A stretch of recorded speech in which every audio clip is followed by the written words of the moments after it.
ونصلي على رسوله الكريم أما بعد فأعوذ بالله من الشيطان الرجيم بسم الله الرحمن الرحيم يا أيها الذين آمنوا كتب عليكم الصيام كما كتب على الذين من قبلكم لعلكم تتقون وقال رسول الله صلى الله عليه وسلم من اعتكف عشرا في رمضان كان كحجتين وعمرتين صدق الله العظيم.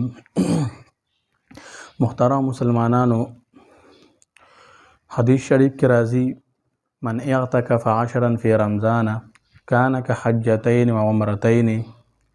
پیغمبر علیه الصلاۃ والسلام فرمایي چې په رمضان په اخرو لسو شپو ورځو کې اعتکاف وکړو دا داسې عمل دی لکه د چې 2 حج او 2 عمرې قبول شوي وکړل. نو دې وجې نه موږ او تاسو له پکار دی چې د رمضان مبارک په د اخرو لسو شپو ورځو کې اعتکاف وکړو. اعتکاف په مسجد کې ایسارېدل او دغه شان او ټول عبادت په مسجد کې کوي او د مسجد نه بهر په غیر د عذر نه وتل،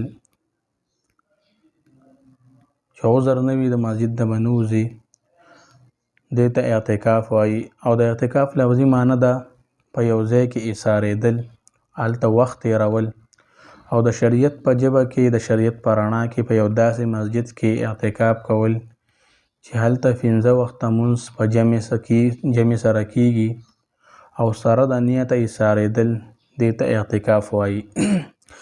دا شان د اعتکاف ډیر زیات ثواب دی او د اعتکاف ډیر زیات فضایل په احادیثو مبارکو کې راغلي دي. د دې ډیر زیات خصوصیات دي ځکه چې بنده د خپل زړه د ټولې دنیا نه یو طرف ته کوي او خپل مولا خپل الله خپل رب ته طرف ته متوجه کړي ځان. لکه یو سائل د چا په دروازه کې پروت دی، وایي چې تر هغې به د دروازې نه نظم چې تر څو د زما د ضرورت زما د حاجت پوره کړی نه وي. نو دغه شان یو بنده د الله تعالی په دربار کې پریوځي او وایي چې تر څو به د راته بخښنه نه وي کړې د دې ځای نه پاسم. نو دې وجې نه محترم مسلمانانو، الله جل شانه غني بادشاه دی او ډیر غیرتي ذات دی چې بنده الله تعالی په در کې پرېوتلو د دې دره به هله وځي چې الله تعالی پاک ورته بخښنه وکړي. او دې وجې نه په حدیث مبارک کې راځي، حضرت حسین ابن علی رضی الله تعالی عنهما فرمایي چې پیغمبر علیه السلام فرمایي دي من اعتکف عشرا فی رمضان کان کحجتین و عمرتین. چا چې په رمضان کې لږ شپو ورځو کې اعتکاف وکړو دا د عمل داسې دی لکه د 2 حج او عمرې وکړي. بل حدیث کې راغلی دی چې چا چې یو ورځ اعتکاف د الله تعالی د رضا دپاره وکړو نو د دوزخ ترمنځ به د 3 خندقه فاصله د الله پاک راولي ابعد مما بین الخافقین. نو خافقین څه ته وایي؟ د دې 2 معنی دي. یو معنی دا ده چې د مشرق نه او مغرب په منځ کې چې څومره فاصله ده، نو د دې نه خافقین وایي. او دوی معنی دا ده چې د ځمکې او اسمان په منځ کې چې څومره فاصله ده. دا دواړو خلاصه او مطلب دا دی چې معتکف په د دوزخ نه ډیر لرې وساتلی شي، نو دوزخ ته به یې خدای پاک نه داخلوي. او د معتکف د اعتکاف والا باره کې عبدالله ابن عباس رضی الله عنهما فرمایي چې معتکف د ګناهونو نه محفوظ دی او دته تمام نیکی او د هغې اجر او ثواب داسې ملاویږي لکه چې په خپله دغه نیکی کوي. مطلب یې دا دی چې اعتکاف والا ته لویه فایده دا ده چې یو بنده څومره ورځې اعتکاف کوي نو دی د ګناهونو نه محفوظ وي. هغه ګناهونه چې د مسجد نه بهر دنیا کې د کول د هغې نه دی محفوظ دی.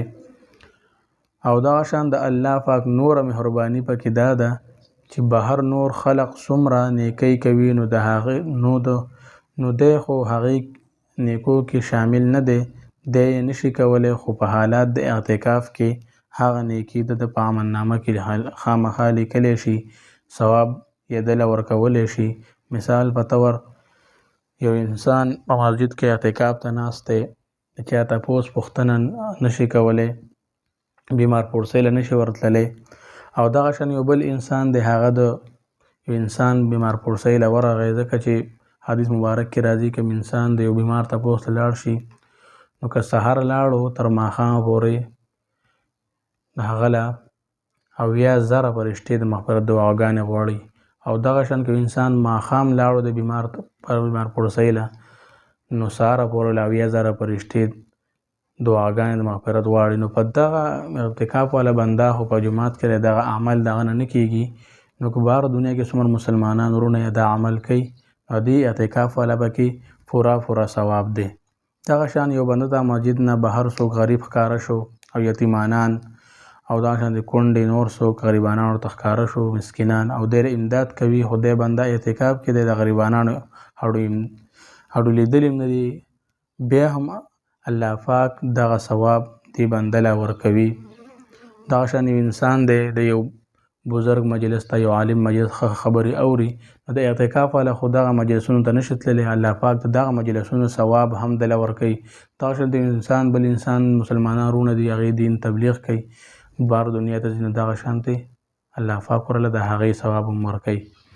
او دغه شان څومره بار دنیا کې څومره مسلمانان د نیک کارونه کوي او هغه د معتکف پکې شامل نه وي، الله پاک ورله د هغه نیکو ثواب هم ورکوي. ټول مسلمانان د اعتکاف نیت وکړو، انشاءالله تعالی د رمضان مبارک اخرو لږ شپو کې ضرور اعتکاف وکړو. آخر دعوانا الحمدلله.